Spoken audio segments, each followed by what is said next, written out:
right, so we've got all of our puzzle pieces here. Okay, so here's how the puzzle pieces work. When we're making puzzle pieces of ions, if it's a cation, a positively charged ion, which is a metal, it's gonna have sticky outy parts, or outward points. So, and however many of those we have is the charge on the ion. So aluminum right here is a +3, so it's got 1, 2, 3 points sticking out. What's another one? Calcium is a +2. It has 1, 2 points sticking out. If they are negatively charged ions, anions, that's a -3. It's also a nonmetal. The nonmetals form anions, negatively charged ions. They have sticky any parts, or inward pointing points. What? Ridges. Call them ridges. Inward pointing ones though, because they're minus. They're anions, they're negatively charged. And just like those, whatever the charge is the number of those they have. So nitride is a -3, so it has 1, 2, 3 inward points. Fluoride, right here, it's a -1. It's an anion, so it has 1 inward point. I drew these for you and I copied them so you cut them out. But if you were doing this without these, you could draw them. You could say, oh, aluminum +3. Well, it's a +3, so it's going to have 1, 2, 3. That would be the puzzle piece for aluminum. So once we're going to start drawing these too, because you don't have to cut them out every time. And the way you draw them is just, if it's a plus, it's going to have plus sticky outy parts for however many plus it is.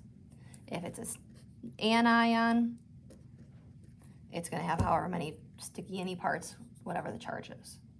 All right, so those are ours. So what we're doing these is we're putting together a cation and an anion to make ionic compounds. These ionic compounds, they're all binary. Binary meaning 2. So it has 1 metal and 1 nonmetal. 1 cation, 1 anion.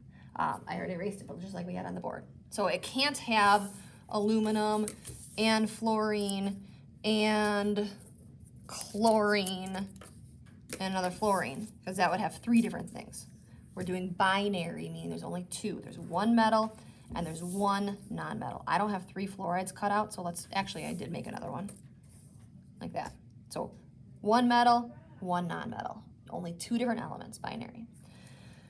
This is the one that I already made on here. So aluminum fluoride. So we're putting these together, these puzzle pieces together, until we get a complete ionic compound. So it's gonna make 1 box. So if we had like that, it wouldn't be done. It wouldn't be complete. We need to have it 1 complete rectangle like that. So this is the one I already did, aluminum fluoride. On this table, the way we're filling it out is the cation. Which one is the cation? Of these, aluminum fluoride, which one's the cation? Which one is the positive charge? The aluminum, and it's a positive charge. So when you fill it in, you don't have to write out the name like that. You can write it just as the symbol showing the charge. Of this aluminum fluoride, how many aluminums are there in here? 1. Just one. 1 puzzle piece. Yes, it has a charge of +3, but there's only 1 of them right here. Which one's the anion? Fluoride. The fluoride. So each anion, the fluoride, you can write down what it is. It's a fluoride with a charge of -1. That's what the ion is. You can write it like that. Yeah. So the puzzle pieces, like if we only have 2 sodiums, but we have one of these, could we just make another one? Yeah, you could make another one like this, or you could imagine, like if you don't want to make another one and you just imagine there's a 3rd fluoride there, that would be okay. Just make sure that you know that there is a 3rd fluoride. If it's easier for you to do it visually like this, because that's the whole reason we're doing it, the puzzle pieces, so it is visual, so you can actually physically move these things around, and you want to make another one, go for it. Okay. Because that would be nice and visual.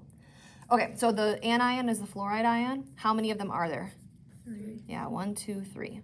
So how many are there? There's 3, which means the formula for it is going to be AlF3. 1 aluminum, 3 fluorides. The way we write it, the way we say it, is aluminum fluoride.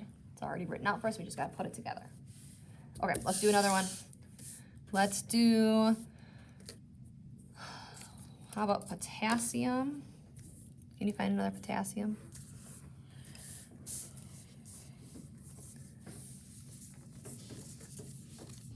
Let's do potassium sulfide if you can find one. You got one? Mm-hmm. Thanks. All right. All right, potassium sulfide right there. Is it complete? Is it 1 whole rectangle? Mm-hmm. Yep. Okay, which one of these is the cation? Potassium. All right, so the potassium, Yeah, it's the first looks one. like that one. Good. Oh, yeah, that's one. So that's potassium. How many of them are there? 2. There's two. 1, 2. Which one is the anion?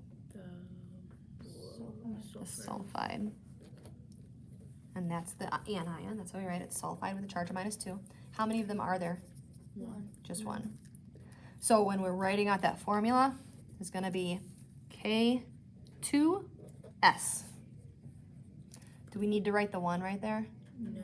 No, because when we write the element symbol, we're already applying that there is 1. So we only need to write that little subscript if there's more than 1. And make sure that when you're writing it, it is the little subscript down below. And what would we call it? How do we say it? Potassium sulfide.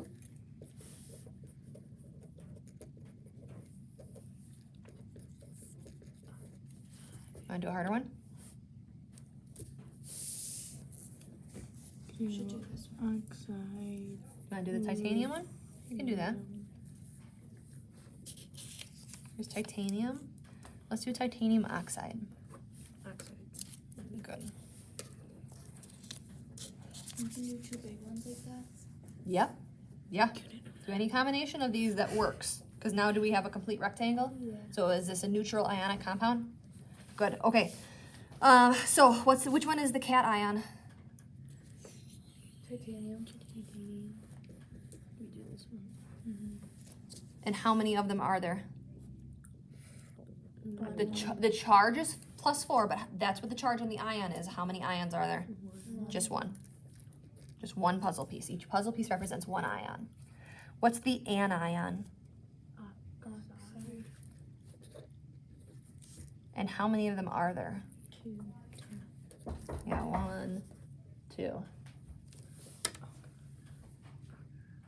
So the formula for it is titanium. Do you guys want any? No. No, thank you. Alrighty. Titanium oxide. TiO2, because there's only 1 of the titanium and 2 of the oxygen. And the way I write it, titanium oxide. Titanium oxide. Actually, I would include that Roman numeral. That's something that we don't do. That shows that, remember all those transition metals in the middle there, how we said those don't really follow the rules? The reason we've got that there is because some of those can have different what's called oxidation states, which as far as we care right now, it's kind of like, it means that we can have ions of different charges.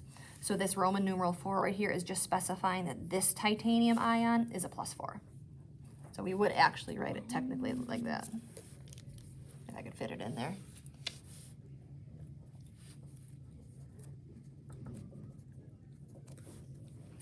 I want to do one more. I want to do, let's, Copper bromide. do you want to do that one? Let's do that one in a minute. I want to do this one though. I want to do this and, I want to do a -1 or a -2. There's a sulfide. Do you see another sulfide or 2 oxides? Here, we'll just use 2 oxides. Okay. All right.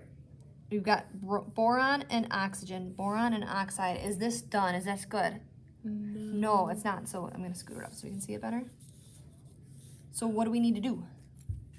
And boron. We need to add another boron. So if we add another boron, do you have one that we can use so I don't have to make another piece? Sure. Here's one. Okay. All right. Okay, are we done? To add another oxide. Okay, do another oxide. What about now?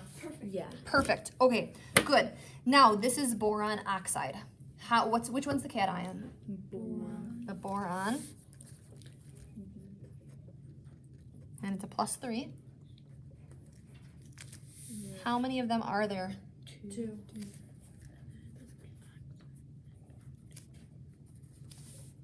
Which one's the anion? Oxide. And how many of them are there? 3. Okay, which means what is the formula? B2O3. Good. And what do we call it? Boron oxide. Yep.